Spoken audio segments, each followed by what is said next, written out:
Bob is a very active 84-year-old who suddenly got more short of breath to the point where he could no longer do his exercises or regular activity without having to stop because he was so winded and so short of breath. And what happened is Bob's mitral valve, which is one of the main valves of the heart, connects the heart pump to the lungs, had become severely leaky. So instead of blood leaving the heart, more than half his blood was going backward into his lungs. And with every heartbeat, he was flooding his lungs with fluid. Normally, the treatment for this would be open heart surgery to repair the valve. However, in someone who's 84, open heart surgery is very risky. Some patients may not even be able to survive open heart surgery. So there's a new technique called a MitraClip, a little clip this big, about the size of a dime, that goes in through a catheter in the leg under X-ray guidance and clips the two leaflets of the mitral valve together so it doesn't leak. But we decided for patients like Bob, we needed to be able to offer him this so he could go on with his life and live a long, full life. 6 months ago, we added the MitraClip to the procedures we perform as a structural heart team.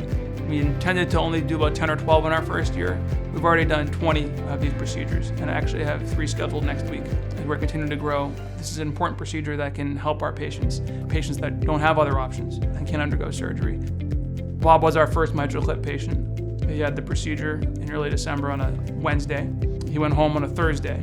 The day after the procedure, when I saw him, I couldn't even keep up with him in the hospital. He was walking so fast, he was back to himself. He actually asked me the next day if he could have some company over, so he wanted to have his girlfriend over.